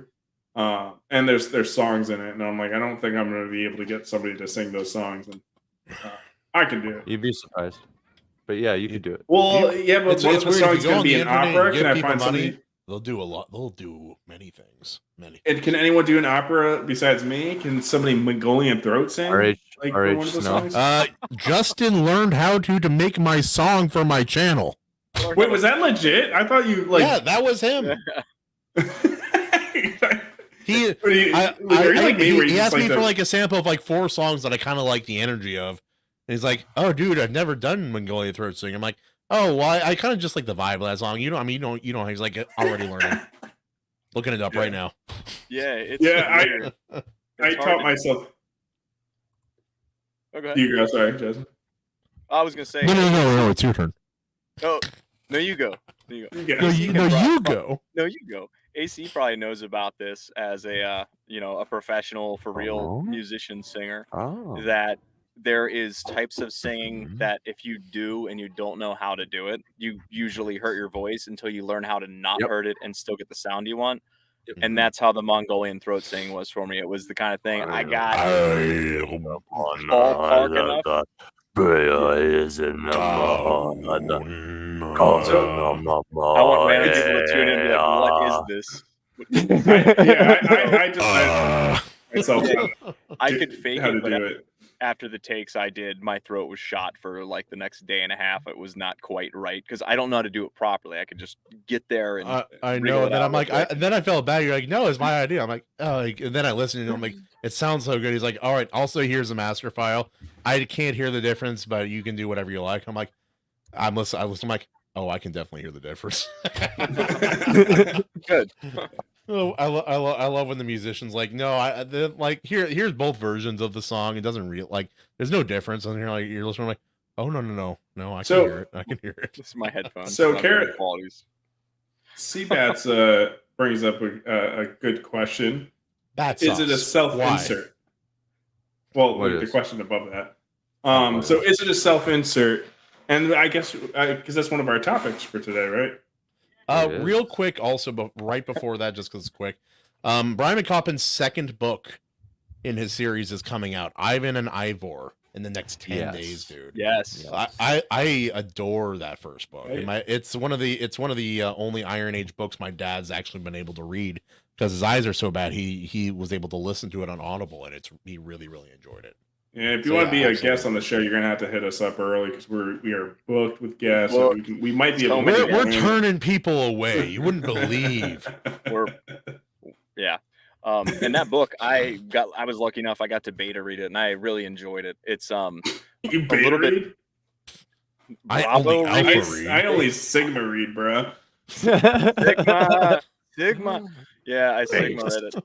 Yeah, it was good. It's different than the first book in terms of kind of the overall vibe, but there's a lot of really interesting new developments in the world and characters, and yeah, those books I really enjoy them. I think what he's got going over there is unique as far as what I've read or seen in a lot of ways, and well done. I like the way It's he a writes. really It's got like a interesting quick pace blend. to it. There's a lot happens, and there's not a lot of wasted time between things happening. It's like they're here and they need to get halfway across the world. So it's like they were halfway across the world. It's like you don't need. It gets to the point. Yes, it keeps. Okay, moving. that's my type. Yeah. But yeah, it deals with some pretty dark stuff too. That's one thing about his books that I didn't expect when I first started going into them, is that, you know, the whole tagline is demons are real, and these books don't shy away from that. Now he doesn't go into like deep detail whenever things get nasty, but there's enough there that you can. It's sort of like the old TV shows where like somebody's making out, like a barrage strap starts to go and then it fades to black. That's how the descriptions are, where you're like, you know what's going And you're on. like, wait, did they just race swap in the middle of a scene? That's really whether it's violence or whatever. So it's not like in your face graphic violence or whatever else, but there is enough there to make you be like, ooh, geez, this is kind of heavy. But yeah, really enjoyed it, and excited to see where the series goes. No, absolutely. All right. But yes, self-insertion into your own stories. That was a topic that came up because of a couple things in videos people have said recently, and we just decided it could be a good topic to discuss. I'm not the author, so you guys go ahead. I'm curious. Well, I mean, so it's been something that people throw out a lot as an insult, right? But kind of rightfully so sometimes. I mean, you hear a lot of the YouTubers throw it with like the big video games and stuff like that when like an SJW like self-inserts some stuff into it. And when you first hear it, you're like, well, you know, everybody, like every author, every like writer or something like that, they insert themselves in some way, shape, or form into the story. Every character, actually, right? Because you're dreaming it up, right? So. Yeah, and you put like you know a little bit of your own personal stories in there, your little bit of your personality in there. Like Ed and Eddie, like if you ask the creator of that, he's like, yeah, these are like 3 different versions of myself, essentially. So the question then becomes, it's like, can self-insertion be a negative? Since it's unavoidable, and then if it can be a negative, how does it become a negative? And I think that it's very easy to answer, can self-insertion be a negative? Yes, it can. 100%, yeah. Because there's just such a wrong way to do it. So then that's actually one of the prevailing issues with Hollywood right now that everybody takes issue with. Like Fable is the most... things in places they shouldn't be, and it just is awkward. Nobody likes that. It is awkward and it smells bad. It's not hygienic. Like there's a lot of reasons why you don't you're just do it. Glaze over that. Well, speaking of glazing over things in Hollywood, John Malin kind of put it when talking about like writers getting artists to do stuff. Like the way he phrased it, like it's kind of like masturbating to yourself when you like you know self-insert yourself in a negative way or negative to the viewer. Yeah, because it's like you write this character and then it's also like the best thing ever. So it's just like you're just trying to put yourself in and make yourself awesome. If you do a self-insert character, then also make them a Mary Sue. That's the easiest way to do it incorrectly. It's power fantasy, right? Yeah. Like power fantasy. There's nothing wrong with power fantasy, but you need there are proper ways to do it and improper ways to do it. And well, that's where you want to be careful with the self-insertion of power fantasy, because you're just like. Remember, guys, when you self-insert, use protection. Be safe. Yeah. the thing is, in order for you to even understand that a character in something is a self-insert, you have to know the person too. Because if you just go and you're reading it, there's no way unless you already have an idea of their personality, correct? You can. Yeah, I you think can I kind of can. get an I idea can of it tell. sometimes. I can tell. Yeah. What Yeah. if, especially even if, without if knowing there's anything about them? Yeah. Yeah, So even what if if it's not like you- personality or something, like when it's specific, like identifiable information, that's when it gets like, well, right?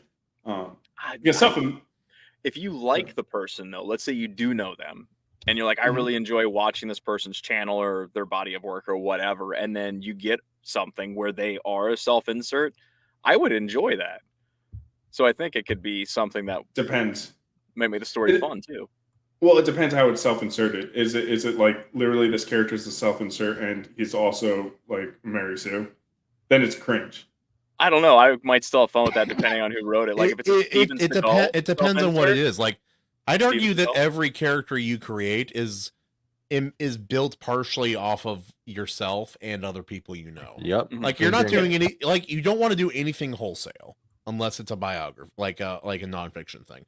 If you're doing any person straight into a character wholesale, I think you're doing something incorrectly. That's my opinion. Yeah. Especially if But, you like self-insert and it's the chosen one trope. You were the Still, man, chosen It's one, just so weird. but then you choked your wife and she put a restraining order on you. Like you could write so many stories, infinite possibility, and you want to like write yourself as the chosen one. That's so kind of like weird. it can be funny though if the person really thinks they're awesome. Not and as a they're like, comedy. they're not. So that's funny. It's an unintentional comedy in that sense. But if they do know that they're going that route, they could make fun of that, and then it would be a comedy in that Parody, sense. And I would, parody, I'd and, like and parody, and doing things for comedic effect. If it is and plays off, that's a different story. But when you're talking about it's not supposed to be funny, and then it's funny, I'm like that is cringe. You know, I guess that's I guess I'm gonna say it here, and I'm sure Barry knows this. I kind of like cringe. So yeah, no, we've heard Evely, Well, like, Justin's. Cringe. Oh wait, where'd he This is the thing. There's cringe where you got like Michael Scott cringe, right? Like a lot of people like that. Painful, But hilarious cringe. Do you have an He's example? back. Because I'll bring up my own story in a second because self-inserts Yeah, in my story, but yeah. The one that I just said 2 minutes ago, Steven Seagal. A lot of his stuff is wildly, terribly cringe, and it's But enjoyable. that's entertaining for the wrong reasons, though. Like it is bad. It is cringe, but you can still enjoy watching, liking it. But you Steven have to Seagal admit is that in it's bad. Hard to kill. Oh yeah, it's not good, Yeah. but that's fine. Yeah, I'm Some taking of the you to best the things bank, in this Senator. world are not good. To Yeah, the blood bank. At that point, you're laughing at Steven Seagal. You're not laughing with Steven Seagal. You're laughing at him. Yes. Yeah. So that's as an author, I'd really prefer people don't laugh at me. I would really prefer they laugh with me. Oh, okay. And that's where I'm getting at, right? Well, maybe Evely you identifies have- with cringe. Yes.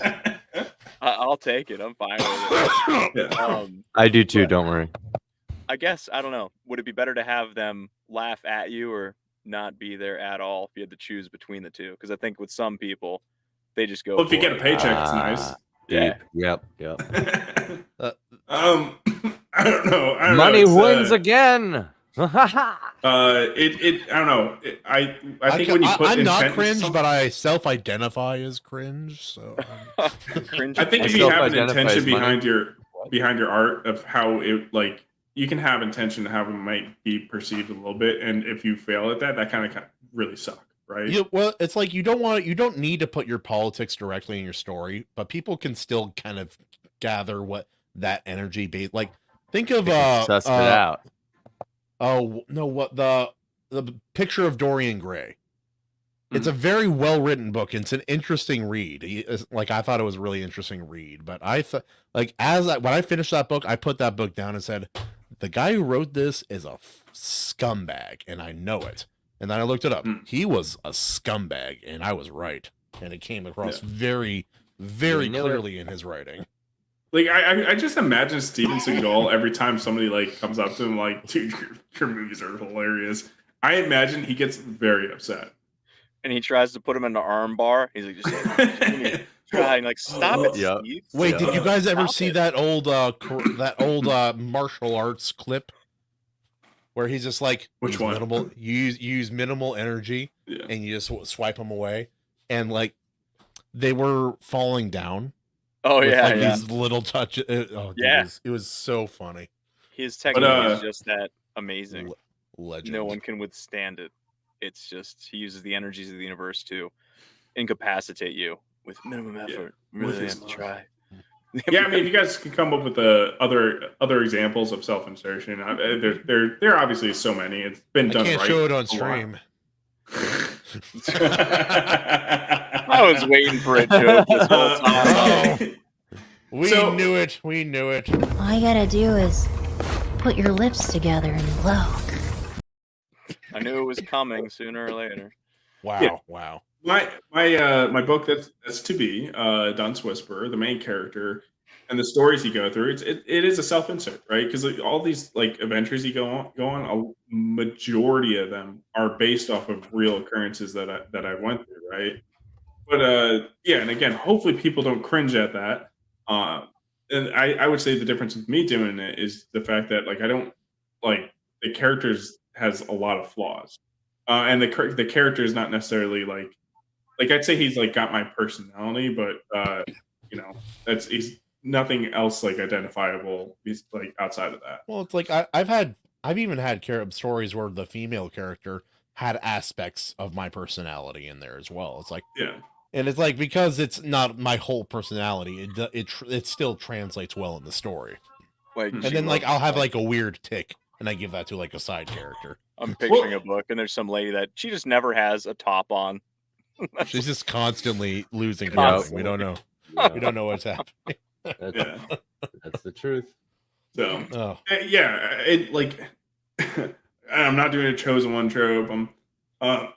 The character fucks up. The character is punished for it. Like he's not Punished. God's whatever. Anyways, but like yeah, I mean If there's Guts some is a self-insertion. self-insert character, that's pretty. That's pretty. I got some questions. Well, if anyone can self-insert God into a story, it's me. So Don Ed has some. That hurt my soul. Thank you. That's all I got. So I'm sure AC has examples of self-insertion with his book. But yeah, Don Edge has some, right? Like, but nowhere near to the extent of like where People are not inserting themselves as often in Dawning at Edge. Wait. So like, fuck that up. I do self-insert from time to time. Yes. So like the one of the AC, characters tier, one of the main characters in there, like he doesn't have any of my personality or anything really, anything like that. But he's got some like military head, does some like R2C stuff. So it's like obviously like I inserted some of my experiences in the military into that character to try to like flush him out some. But like that's about it as far as self-insertion with that character. 100%. Well, AC, what about you? Like, I'm sure you've taken things from your own personality and life experience, or even things about you, even beyond that, and other people you know, and put them into characters, like in bits and pieces throughout your stories. Because that's what I've always done that in my stories, and I'm sure everybody does, whether it's conscious or subconscious. Yeah, a Saga of Sunsets, the closest character to a self-insert would be, I mean, aside from what we were saying earlier, that every character that an author creates, unless it's some sort of, I mean, no, even if it's a really crazy abstract idea, I'd say because they made it, it's still coming from you. Yeah. Some part, at least. So the closest one would be probably Usyk the Unlucky. He has red hair, and he's like the bard on the ship with all the orcs. And he plays music and just like writes the saga of the king. I mean, there's little aspects of all of them. A Saga of Sunsets. Yeah, in the story coming up. there's even a female character that has like some aspects of me. And I didn't realize it till after I wrote it. It was Kiru the Kind. It's almost like this whole idea of like kindness can be a weakness kind of thing. I wrote a song about that whole idea in the past and stuff too, and didn't realize this character kind of embodied that until after the fact, looking at it objectively, right? I pointed this out with John A. Douglas as well. I looked at every character in the main party of his story, and at first he's like, "Oh yeah, the only character that's a self-insert is this character, and he's a drunk asshole who punches people." And There's just one. but he and I were talking, and he's right. But we were talking, and he's like, "Oh, actually, you're right. This character has like this and this about him that are from me, and this character has this and this about him." And there was a really funny comparison I made because I hadn't finished the story yet. And he says, "I don't think that character's like me very much." And I can't say what it is. It's a spoiler. Never mind. I can't even get into it. But... What's the character? I'm forgetting his name. The self-insert, which is very obvious. Cortland? Yeah, Cortland, right? Yeah, yeah. And so like, right, that's an example of a self-insert done well, right? Because this character obviously has flaws. But it's got his like goofy personality in there, right? Like he just pulled more from himself to make the character have more personality, but closer to himself. But a little more rough and tumble, and like this, where it's more like masturbating to yourself. Where you got this guy, I think he put himself into the Powerpuff Girls or whatever, like himself, and he like picks up the chicks and stuff like that. That's fucking weird. And of course, this is an extreme, but people will do this in more of a subtle way and not so subtle. Well, this is very subtle. What are you talking about? This is normal according to them. Yeah. And you get the start. You think that there's some like super buff guy and he draws himself into a cartoon where he's just like this wimpy loser? It's just the complete opposite of that. Well, that's like what D&D campaigns are for. It's like my buddy, the reddest redhead, whoever redheaded it all over the place. He had a character in our last campaign, a black, very attractive woman. And that was like the whole gimmick there. Me, last campaign, last D&D style thing I did, I was a Mexican who wore suits all the time. As you do. All right. I also had a very frequent drug addictions. Very frequent. Yeah, so Catcher in the Rye, I think that's like a self-insert. That's like where the character's like super edgy and like can't stand anyone around him. And that's like like not the only book to do it, but it's very much kind of the self-insertion where it's just very cringe, where it's like you got this character, he complains about literally everything around him and just points out how everybody's just fake. You know, all these people around me are fake and I'm the real one. I'm the real person. And it's just like, yeah, this is the author trying to confirm their own edginess. Confirmation bias. Confirmation, yeah. It's like this should have been a journal entry, maybe not a book. Yeah. I'm the coolest guy ever. And everyone else is fake.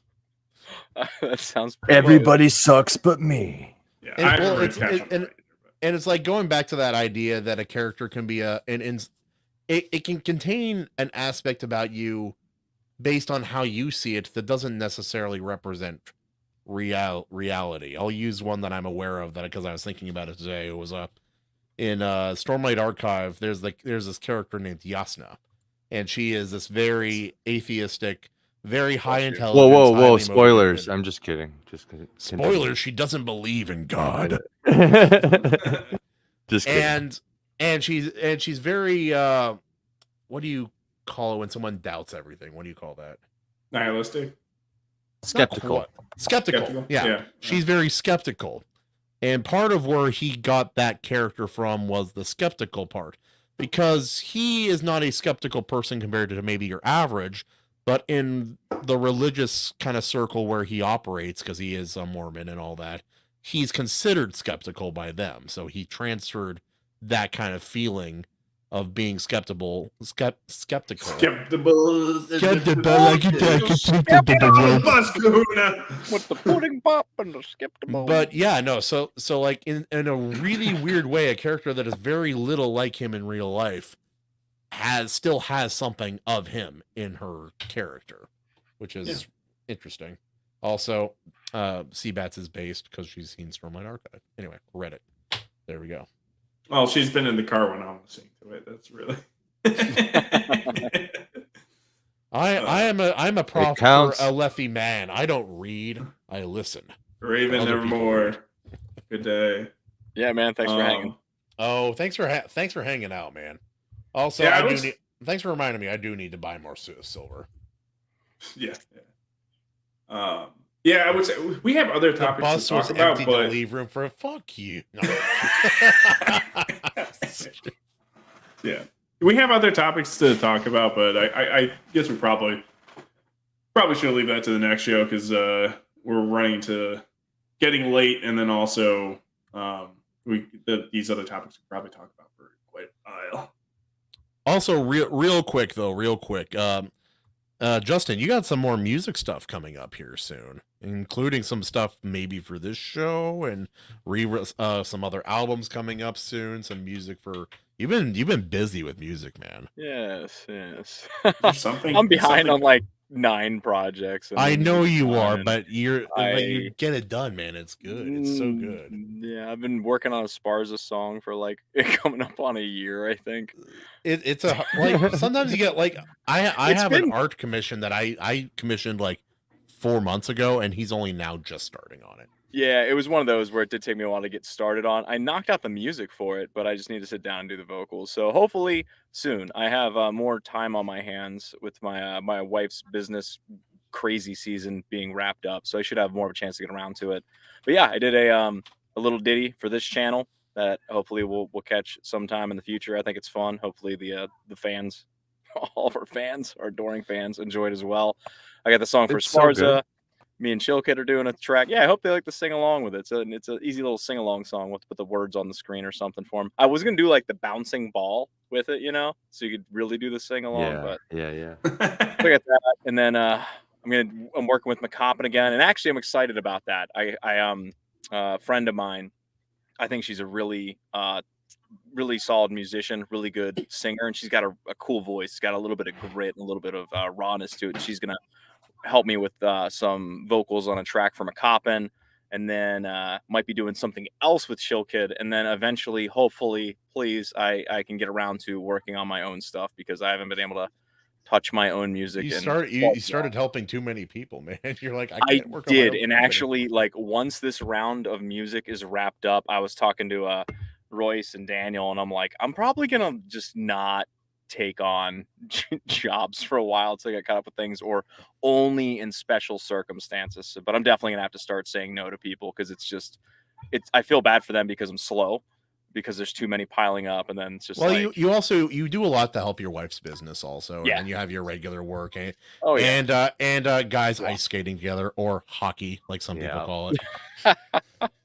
Yeah, it's busy, and music, as AC knows, it takes a long time to do things, even if you really know what you're doing, and I don't, so it takes even longer. But yeah, got a lot going on, a lot of things I'm excited about, so look forward to that, all of you. And real quick, because I'll be putting it together tonight or tomorrow, let's go over our poll picks one more time. We are Joe, what was your pick? That's awesome. Mad Max 2. Road Warrior. Mel Gibson films. Justin, your choice. I am picking Signs. I saw the sign. Oh man. I remember getting that tape in the mail from BGM back in the day. Tape in the mail. Holy cassette, cassette tape. You're old. I was like 19 whenever it came out. Yeah. Wait, that can't be right. It's not. I was gonna say that's not right. Oh, bro, you got me for a second. I'm like, oh yeah. Wait, no, that's not. That can't possibly be true. AC, your Mel Gibson movie. I choose Freedom. He wants to watch women get stabbed. Braveheart. And be unalive. Freedom! Freedom!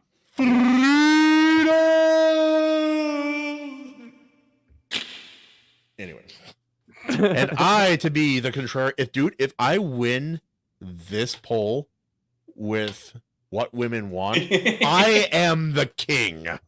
All right. Honestly, I haven't seen it so long. I would enjoy rewatching. I've never seen it, and after Lethal Weapon, I'd be curious to see how he would do a romantic comedy. Do you know the premise of the film? Isn't he can hear women's thoughts? Yeah, something happens and he's able to hear women's thoughts. I remember the trailer of for their it. many thoughts. Every single one. Well, if he just has to react with a crazy face, then that might be an interesting movie. It's a fun movie. It probably I don't think it's aged as well as some other films, but it's still fun. No, I'm even more interested. Aging better now. All right, guys, we're gonna play our departing song. Any final words for our illustrious guests?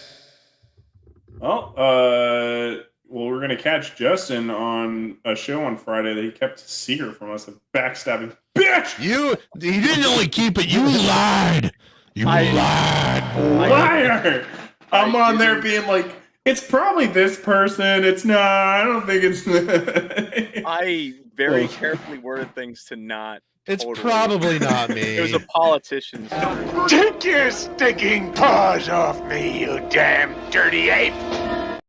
For what it's worth, I can't remember if I told you guys this. I did put out all of your names as like these guys would be great. Oh, thank you, buddy. That's what we love about you, Evely. People were asking who it was. They're like, is it Kahuna? Is it Otter? Is it this person or that person? Is it? People are like, is it Justin? I'm like, oh, maybe it should be him, but it probably won't be. Honestly, I didn't even know you put your name out there. I didn't like. I don't think I saw your name when you he asked for it.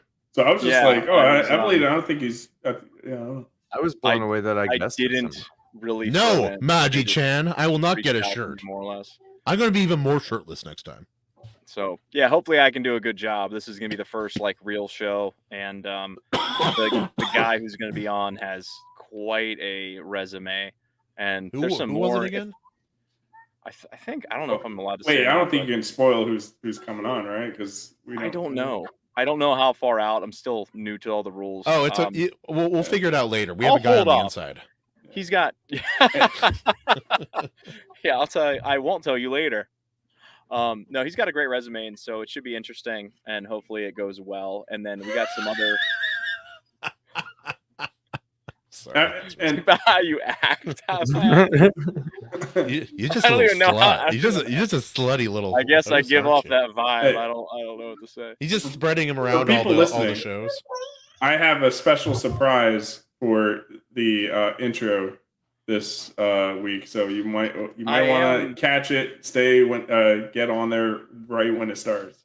Yeah, and that's the thing. Like we have some pretty guilty names that people would recognize and stuff if scheduling upholds and all of that. So I am nervous as to what you have done to me, and then that's going to be the impression. Nothing. Like, who's this new guy? What the hell? I'm a professional, thank you.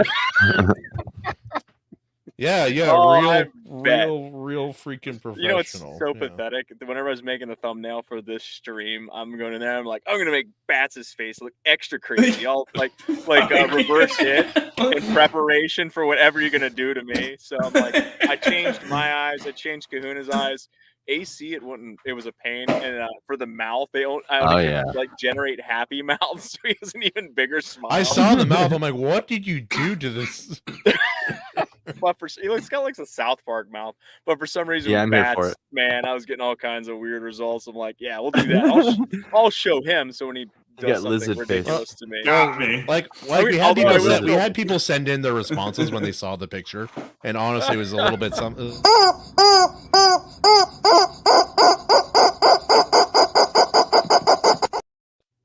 I will feel bad though if you did something that's actually like cool. I'll be like, I was mean to him and I shouldn't have been. But you could be. He's on a short bus. He can handle people. I have a feeling you're gonna be. Your goal was to top the intro from this show, so I'm curious and nervous to see what you. No, I keep the best intro here. All right. Oh, okay. All right. He showed me. It's disturbing. Brace yourself. Oh Lord. See. What did you do? Caroline, stop. You're being ridiculous, man. But now we know why Justin's wife kicked him out for the barbecue. That's true. That was before that, so yeah, maybe not. But oh, wait, did you freeze? They got him. They got him. I was gonna say he's either the best like play dead person I've ever seen, or he's frozen. Probably both. We lost him. No, that was me. What did you, Justin? All right. What did you do? Signing off. Ladies, gentlemen, Joe, good evening, everyone. Thank you for joining us aboard the Iron Seas of Fate.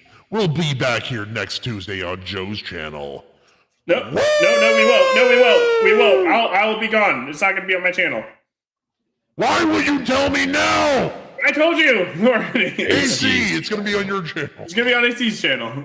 My channel. We are professionals. Okay. Anyway, we're out. We out. Bar with the bar, the bang, the dang, dig, dig, dig. Set the boogie, sit up, jump the boogie. Bar with the bar, the bang, the dang, dang, diggy, diggy, dig. Set the boogie, sit up, jump the boogie. Bar with the bar, the bang, the dang, dig, dig, dig. Set the boogie, sit up, jump the boogie. Bar with a bar, the bang, the dang, dang, diggy, diggy, dig, set the boogie, sit up, jump the boogie.